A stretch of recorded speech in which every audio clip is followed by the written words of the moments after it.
Ya, mi pregunta era que los personajes del Antiguo Testamento que antes de la venida de Cristo, que no han experimentado el nuevo nacimiento, ¿cuál era su condición espiritual? Porque encontramos que David dice que Dios es el que perdona sus pecados. Él tiene o sea, muchas veces habla desde su espíritu hacia su alma, entonces hace ver como que él tiene una nueva naturaleza, tiene un hombre espiritual. Entonces mi pregunta es, ¿cómo sucede eso? O sea, si ellos no han nacido de nuevo. Ya. Como te había dicho, vamos a partir esta respuesta en dos preguntas. Por ejemplo, como vimos en Hebreos 11, en los últimos dos versículos, dice de que todos ellos, hablando de los héroes de la fe del Antiguo Testamento, incluyendo Abraham, Isaac, Jacob, David, Moisés, ¿cierto? Y todos los que nombra, incluso da a entender que son muchos más, que por medio de la fe, ¿cómo se llama? Lograron, ¿cómo se llama? Muchas cosas, pero no alcanzaron la promesa, dice, eh, porque Dios no los quiso perfeccionar a ellos fuera de nosotros. Entonces, desde ese punto de vista, nosotros vemos de que no alcanzaron algo que nosotros sí alcanzamos, ¿cierto? Uno lo puede ver desde el punto de vista cronológico que tenía que venir, ¿cierto? El Señor Jesucristo primero para consumar el sacrificio, pese a que Apocalipsis nos dice de que Jesús fue sacrificado, inmolado desde el principio del mundo. Ahí vemos que en el tiempo kairos de Dios, el sacrificio del Señor Jesucristo es un hecho eterno, ¿no? Pero que en algún momento nuestro tiempo cronológico tenía que consumarse. Pero el sacrificio del Señor Jesucristo es de magnitudes espirituales, manifestado en el mundo natural. Por lo tanto, su magnitud, su alcance es de características eternas que trasciende el tiempo cronológico. Entonces, nos encontramos, primero, nos encontramos, cierto, que la Biblia nos muestra de que fueron perfeccionados para que no fuesen perfeccionados sin nosotros. Vimos también Hebreos 12, cierto, que dice de que nos hemos, ¿cómo se llama?, acercado, cierto, al monte de Sión, cierto, a la iglesia de los primogénitos, cierto, a la compañía de muchos ángeles, a los espíritus de los justos hechos perfectos. Y el mismo Hebreos 10 nos muestra ese grado de perfección, que ese grado de perfección dice de que por un sacrificio todos los santificados todos los santificados fueron hechos perfectos para siempre. Entonces, para entender ese perfectos para siempre, nosotros tenemos que ver de que está hablando también de un ámbito kairos de Dios, porque nosotros tenemos que saber de que nuestro proceso de perfección o de perfeccionamiento inicia con el nuevo nacimiento. Pero la Biblia dice de que fuimos hechos perfectos para siempre como un hecho, algo ya realizado. Entonces, eso nos muestra de que eso nos muestra dos cosas. Primero, de que para Dios todas las cosas son un eterno presente. Por lo tanto, Dios nos hizo perfectos en Cristo Jesús, ¿cierto? Algo que trasciende el tiempo pasado, presente y futuro, ¿ya? Desde ese punto de vista, nosotros tenemos que ver de que ese estado de perfección ya fue consumado en Cristo Jesús. Podemos nosotros también, ¿cierto?, analizarnos de que fuimos hechos perfectos para siempre en el espíritu, que nuestro espíritu es hecho perfecto, pero creo que si nos enfocamos solo en eso, esa definición queda corta. ¿Por qué? Porque lo que realmente nos muestran las escrituras de que al ser hechos perfectos para siempre, que Dios llama a las cosas que no son como si fuesen, ¿cierto? Nos muestra, ¿cierto?, de que la perfección está a nuestro alcance. Nos muestra un compromiso de Dios de perfeccionarnos, ¿cierto? Y que la perfección está al alcance del ser humano, y eso es una gracia. Entonces, desde otro punto de vista, cuando dice que fuimos hechos perfectos para siempre, de una manera perfecta, o sea, una perfección que nadie nos puede quitar, pero no solamente se limita a la nueva criatura, sino que también empaqueta a el alma y el cuerpo, Acuérdate que en Primera de Tesalonicenses 5 dice de que y seamos guardados irreprensibles, ¿cierto? Completos, espíritu, alma y cuerpo, hasta la venida del Señor Jesucristo. Entonces, eso nos muestra de que cuando somos hechos perfectos para siempre, nos muestra de que el paquete de perfeccionamiento está sobre nosotros, pero somos nosotros los que tenemos que trasladarlo de la realidad espiritual a la realidad natural. Nosotros tenemos que dejar de que el hecho espiritual, que nosotros somos perfectos, ¿cierto? Ante Dios, completos, eso se vaya trasladando, vaya dominando, ¿cómo se llama? Dominando lo natural. Y eso principalmente se va a establecer en el alma. Porque el alma, en cierta manera, podría ser el vínculo entre lo espiritual y lo natural.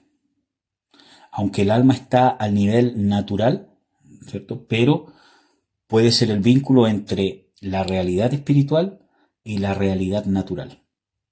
Porque el cuerpo es un receptor de las cosas naturales, ¿cierto? Todos nuestros sentidos son receptores de las cosas naturales.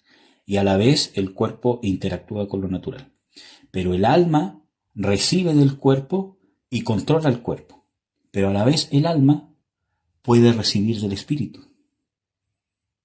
Entonces, así nosotros vamos trasladando la perfección espiritual que está a nuestra alma. Y eso principalmente se hace en el trato de Dios, la tribulación, que es necesario que entremos por muchas tribulaciones al reino de Dios, que nuestra fe tiene que ser probada como el oro, ¿cierto?, en el crisol, etcétera, etcétera.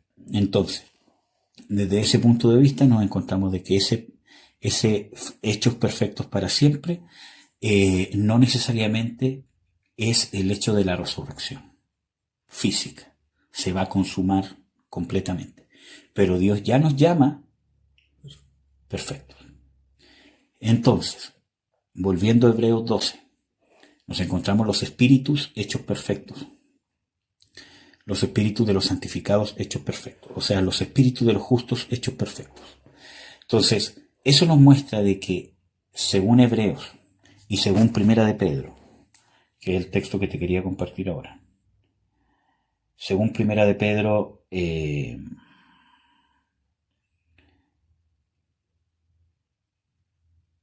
aquí está, 1, 11 y 12, dice: escudriñando qué persona y qué tiempo indicaba el Espíritu de Cristo. Esto está hablando de los profetas del Antiguo Testamento. Indicaba el Espíritu de Cristo que estaba en ellos, el cual anunciaba de antemano los sufrimientos de Cristo y las glorias que vendrían tras ellos. A estos se les reveló que no para sí mismos, sino para nosotros, administraban las cosas que ahora os son anunciadas por los que os han predicado el Evangelio por el Espíritu Santo enviado del cielo, cosas en las cuales anhelan mirar los ángeles. Entonces nos encontramos de que, según lo que hemos leído en Hebreos y lo que vemos ahora, nos muestra de que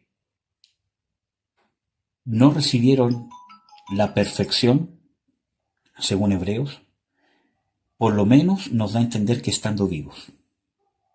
Pero desde su muerte hasta la manifestación de Cristo, ¿cierto?, nos muestra de que hay un periodo en que fueron hechos perfectos, porque dicen los espíritus de los justos hechos perfectos. Entonces, ahora hay que determinar. Más o menos ya hemos visto qué significa esa perfección y qué significa y en qué momento fue. Ahora, si bien la generación después del Señor Jesucristo es una generación bienaventurada, por eso dice los últimos serán los primeros, en parte.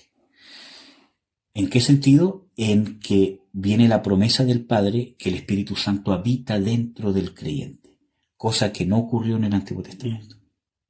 Entonces, para responder esa pregunta que tú habías dicho, por ejemplo, en el Antiguo Testamento nosotros vemos la manifestación del Espíritu Santo por medio de la fe en muchas personas. Principalmente podríamos tomar el ejemplo de los héroes de la fe. Nosotros vemos de que Sansón dice de que vino el Espíritu de Jehová sobre él e hizo esto otro. Vemos, Saúl, por ejemplo. vino el Espíritu de Jehová sobre él, y también vemos que dice que cuando se apartó el Espíritu de Jehová de él, vino un espíritu malo de parte de Jehová, ¿cierto? ¿Cómo se llama? A atormentarlo. Entonces, había una manifestación del Espíritu Santo, pero temporal.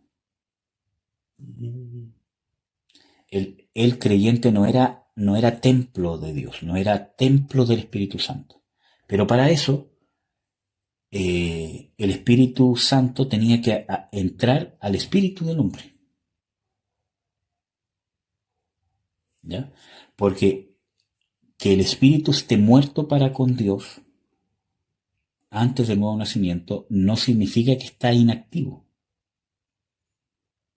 Por ejemplo, Watchman Nee postula eso, que los hechiceros, los brujos reales, ¿cierto? Los que realmente pueden tener un contacto y tienen ciertas habilidades donde pueden tener algún contacto con lo sobrenatural, ¿cierto? Con los demonios, y tienen esa habilidad, tienen ese don, entre comillas don.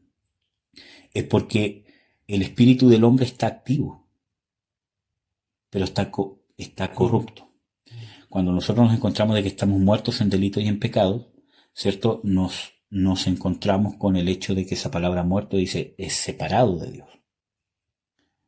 Y también nos encontramos con el hecho de que cuando Pablo dice de que el hombre natural no puede discernir las cosas de Dios porque se han de discernir espiritualmente, no necesariamente nos dice de que no tiene espíritu, sino que su espíritu no tiene la capacidad, ¿cierto?, de comunicarse con Dios porque no es espiritual en el sentido divino. No hay una conexión con Dios. Es un hombre natural. Pero no necesariamente su espíritu podríamos nosotros asegurar de que está inactivo. ¿Ya? Entonces, desde ese punto de vista, nosotros también nos encontramos de que cuando David, por ejemplo, que es la pregunta que tú hacías, cuando David, por ejemplo, le habla desde su espíritu al alma, por ejemplo, en el Salmo 103, dice, bendice alma mía Jehová, bendice. Entonces, ¿cómo nosotros podemos entender eso? Porque al buscar de Dios, al manifestar su fe, porque él cuando dice ese salmo estaba pasando un tiempo de aflicción, por lo tanto ocupó su fe para hablarle y exhortar a su alma que no quería creer por las circunstancias que estaba viviendo. Entonces en ese momento nosotros podemos ver de que la unción de Dios se estaba manifestando en David. Porque David era un ungido de Jehová. Entonces la unción de Dios se estaba manifestando en David.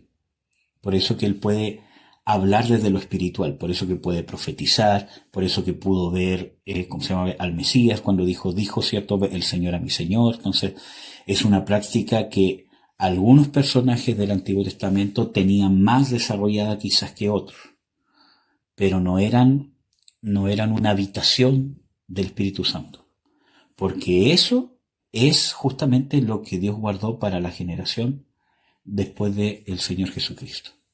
Acuérdate que el Señor Jesucristo, estando él mismo con sus apóstoles, dice, el Espíritu Santo está con vosotros, pero estará en vosotros. Y eso se consumó cuando ellos recibieron el Espíritu Santo, haciendo también alusión a la promesa del Padre, que es el bautismo del Espíritu Santo. Eso era lo que no se podía vivir en el Antiguo Testamento, el bautismo en el Espíritu Santo. ¿Por qué? Porque esa es la promesa del Padre. Pero independientemente que hayan nacido de nuevo o no, nosotros vemos de que la unción de Dios se manifestaba en los personajes del Antiguo Testamento en su espíritu. Porque no se podía manifestar en su alma, aunque tenía una influencia clara, ¿cierto?, en su alma, porque el Espíritu Santo se manifiesta en el espíritu para que pudieran tener la experiencia espiritual, que es la única manera de tener una experiencia con Dios tan grande como la que tuvieron los profetas y los siervos de Dios. Ahora, al otro punto. ¿Qué pasa entonces con los espíritus que son los espíritus de los justos hechos perfectos, haciendo alusión a los que habían muerto antes? Lo que yo creo, no lo puedo asegurar al 100%, que cuando el Señor Jesucristo descendió al Hades, y fue al seno de Abraham, porque por causa de la fe, ¿cierto?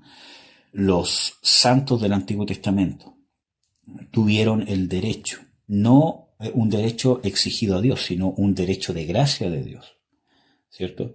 De ponerlos en el seno de Abraham. ¿Por qué de Abraham? Porque tenía que ser por la fe de Abraham.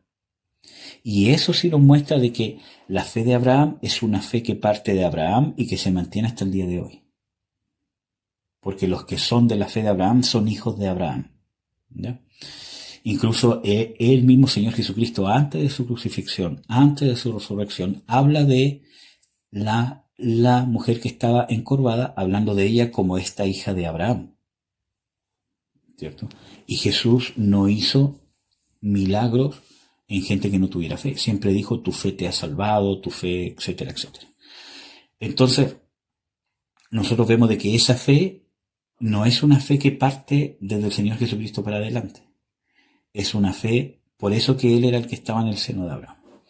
Ahora, el seno de Abraham era un lugar de espera. Era un lugar de consuelo por lo que nosotros vemos, ¿cierto? Cuando el Señor Jesucristo habla del rico y, ¿cómo se llama? El Lázaro, que Lázaro estaba siendo consolado, ¿no? Entonces, es un lugar de consuelo que podríamos decir que era el paraíso, ¿no? Entonces, lo que yo pienso es que cuando llegó el Señor Jesucristo y descendió al Hades y llegó, ¿cierto? Y como dice en Efesios, llevó cautiva la cautividad. Yo coincido con el apóstol Darío que dice de que no es que vació el seno de Abraham, sino que se llevó el seno de Abraham al cielo, ¿ya? Aunque si alguien piensa de que vació el seno de Abraham, creo que no es tan relevante en realidad. El tema está que llevó cautiva la cautividad. Había cierta cautividad todavía en ellos porque estaban esperando que se cumpliera esa promesa. Ahora, esa promesa que los que estaban en el seno de Abraham no era llegar al cielo. Nosotros tenemos que entender de que hay salmos, por ejemplo, que dicen de que yo hubiese desfallecido si no creyere que veré la bondad de Jehová en la tierra de ¿qué? De los vivientes. Su esperanza era la resurrección. Nosotros vemos de que el Antiguo Testamento está lleno de la esperanza de la resurrección. Por ejemplo, cuando Abraham dice de que es peregrino, ¿cierto? Pese a que estaba pisando la tierra que Dios le había prometido, no está hablando de que es peregrino porque espera habitar en el cielo, sino porque espera la promesa celestial. Entendía de que lo que estaba viviendo él de estar recorriendo la tierra prometida, porque Dios claramente le dice, la promesa que yo te doy es que esta tierra, mira para allá, mira para acá, todo lo que alcanza a ver tus ojos, todo esto a ti te la daré y a tu descendencia. Y resulta que él no vio cumplida esa promesa. Por eso que dice de que estoy como peregrino. Cuando dice en Hebreos 11 de que él esperaba la ciudadanía celestial, ¿cierto? No es que esté esperando una ciudad en el cielo, sino la promesa celestial. Y eso hace alusión a la resurrección. De que él sabe que cuando resucite, Dios le va a dar la tierra que le dijo. Acuérdate que principalmente el Antiguo Testamento, en el Salmo 37, dice de que los justos heredarán la tierra, los mansos heredarán la tierra, los de aquí heredarán la tierra, los malvados serán talados de la tierra, los perversos serán quitados de la tierra, los impíos serán quitados de la tierra, los tantos serán destruidos de la tierra. Entonces, todo nos muestra de que cuando Dios consuma todas las promesas, los malos van a ser sacados de la tierra y los justos van a ser establecidos en la tierra de los vivientes. Cuando habla de tierra de los vivientes, no está hablando del cielo, sino de la condición de resurrección en la cual van a recibir la tierra. Entonces, dado esto, nosotros vemos de que cuando Jesucristo se llevó cautiva la cautividad, en ese momento, los espíritus de los justos que estaban en el seno de Abraham fueron perfeccionados. No te puedo asegurar de que nacieron de nuevo, Lo que sí te puedo, asegurar de que fueron perfeccionados. Según Hebreos 10, el sacrificio de Jesucristo se les aplicó a ellos.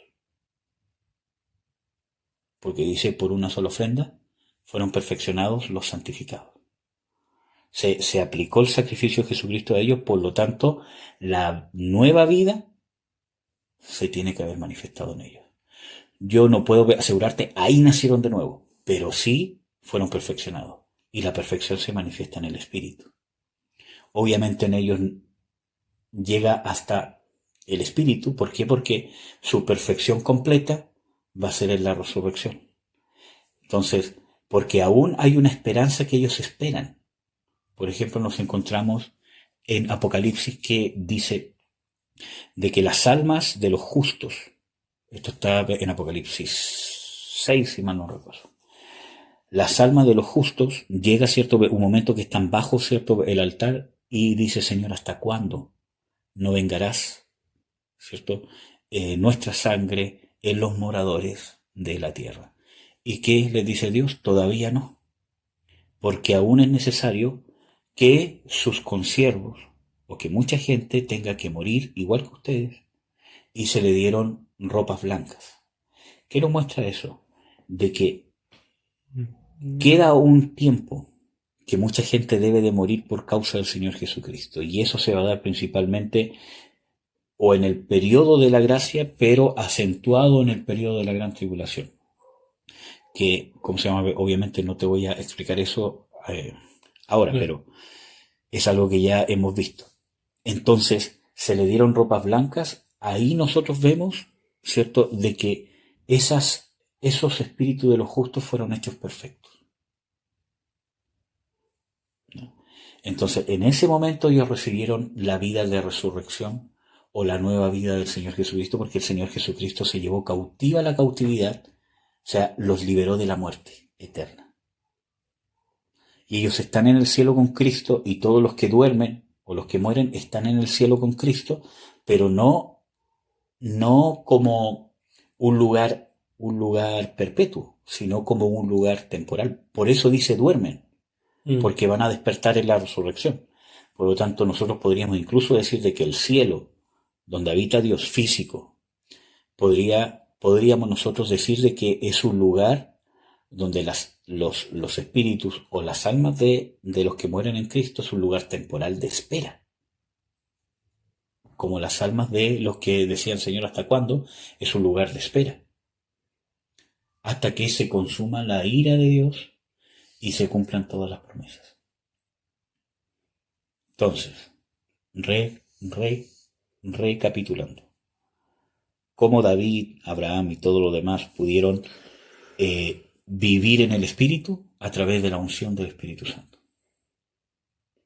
La unción del Espíritu Santo que se manifestaba en ellos, sin embargo, no tenían la promesa del Padre como tal de ser habitación del Espíritu de Dios. ¿Por qué? Porque esa promesa se cumplió, o se empezó a cumplir, esa promesa que estaba, cierto, en Joel, que dice, y derramaré mi Espíritu sobre vosotros, en Pentecostés. Pedro da testimonio de eso. Jesús les dice, quedaos en Jerusalén porque enviaré la promesa como oísteis de mí, del Padre. Vendrá el Espíritu Santo sobre vosotros y recibiréis poder y me seréis testigos, ¿cierto? Acá en Jerusalén, etcétera, etcétera. En Judea, en Samaria y hasta lo último de la tierra. Entonces, cuando son bautizados en el Espíritu Santo y Pedro da testimonio de lo que pasó, les dice, nosotros no estamos ebrios como vosotros pensáis, porque son las 9 de la mañana, ¿cierto? Sino que esto es lo dicho por el profeta Joel.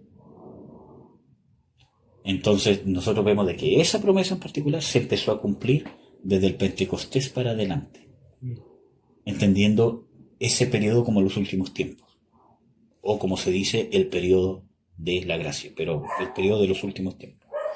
Entonces, desde ahí se empieza a cumplir la promesa del Padre que el Espíritu Santo nos inviste de poder. Y vuestros ancianos profetizarán, etc. Que también tiene un cumplimiento, específico antes del derramamiento de la ira de Dios, que se va a intensificar. Entonces, esa promesa en particular no la vivieron los del Antiguo Testamento,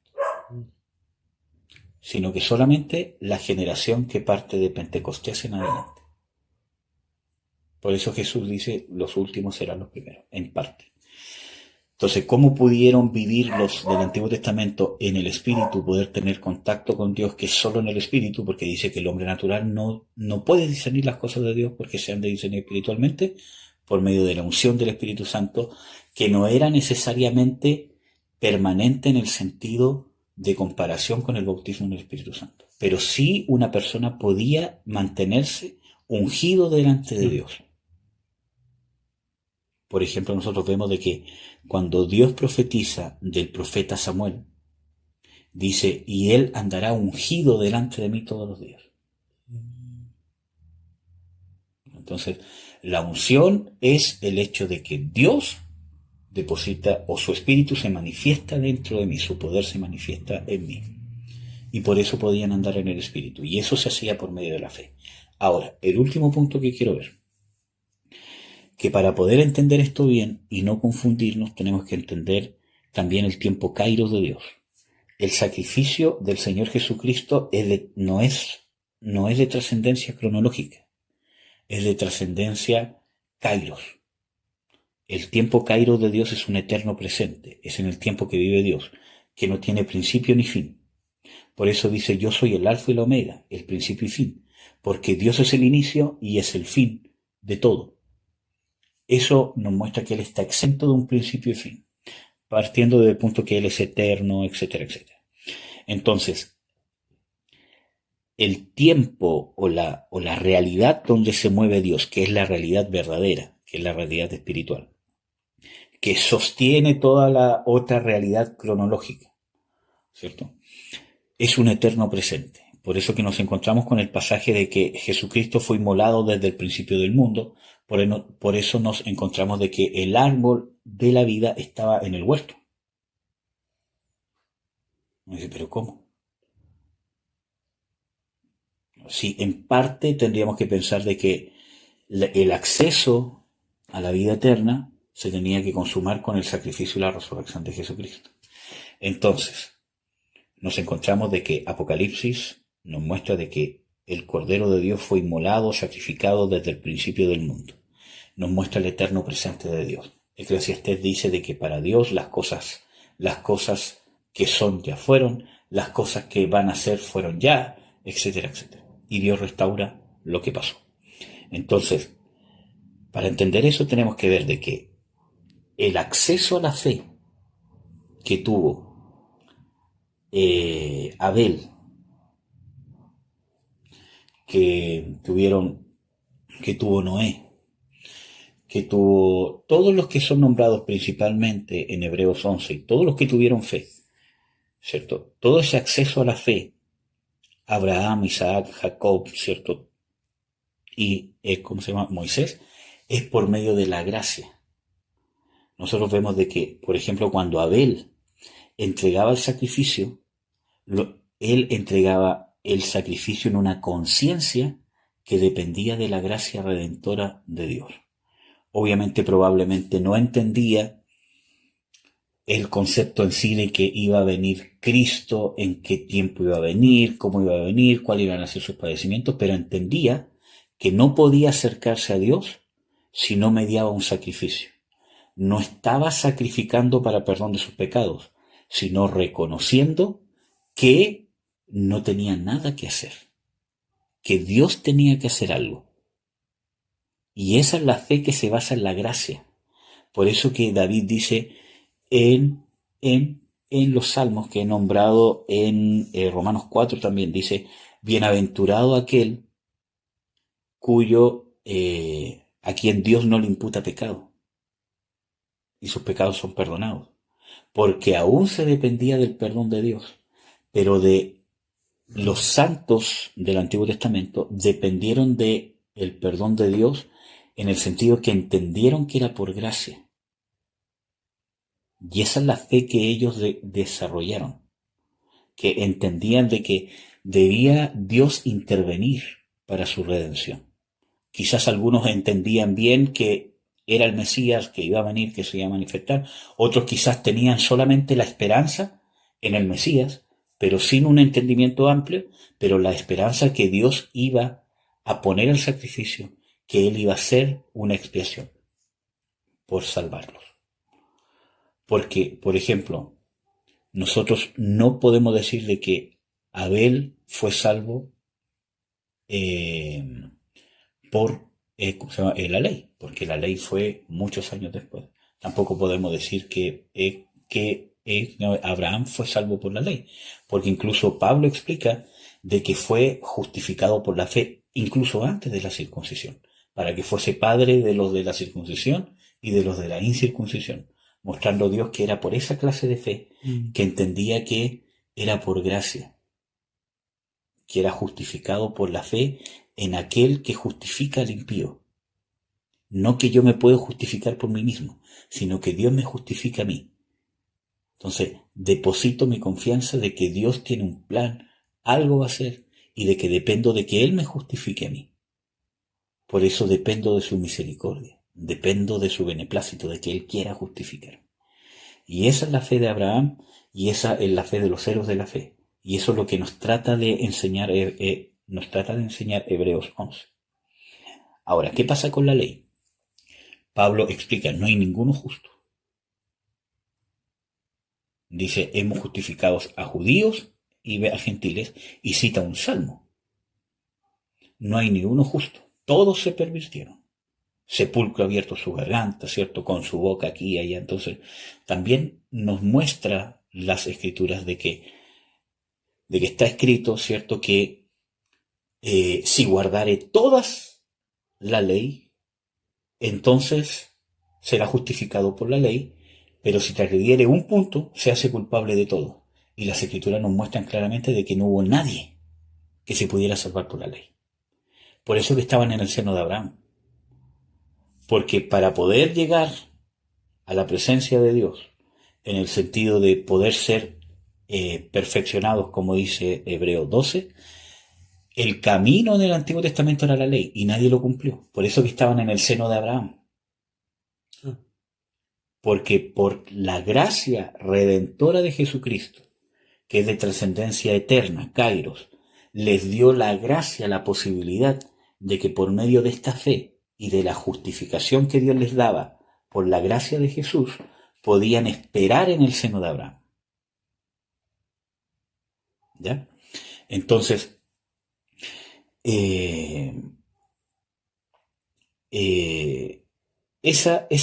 esa redención, ¿cierto?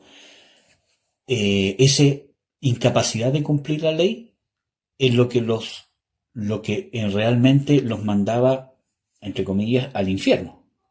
Pero la fe de Abraham, la fe redentora, que es sustentada en el sacrificio de Jesucristo, que es del Kairos, les daba la gracia y la oportunidad al hombre de que Dios pudiera darles la gracia de estar en el seno de Abraham como justos.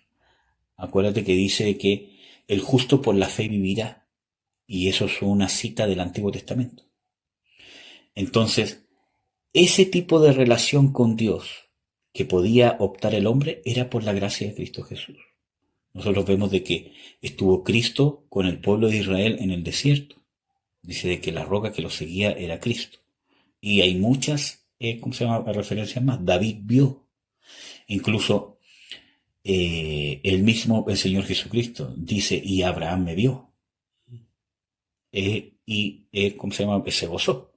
Entonces vemos de que esa es la gracia que les permitió estar en el seno de Abraham, pero debía ser consumado en el tiempo cronológico porque ellos todavía estaban bajo la ley. Quizás el único que alcanzó, entre comillas, esa salvación, entre comillas digo, pero también yo puedo decir que está incompleta, ¿cierto? Es Abraham. Porque por algo fue el padre de la fe. Pero también estaba en ese lugar, ¿no? Pero cumpliendo una función. Pero todos los demás estaban bajo la ley y la ley debía ser pagada, debía ser roto el yugo, como explica Pablo.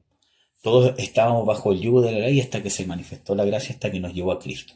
Pero los que murieron en el Antiguo Testamento, eso se cumplió cuando Cristo descendió y llevó cautiva la cautividad. Eso. ¿Responde tu pregunta? Sí. ¿O tienes algo más que preguntar o acotar. No, eso era. Perdón lo largo de la respuesta.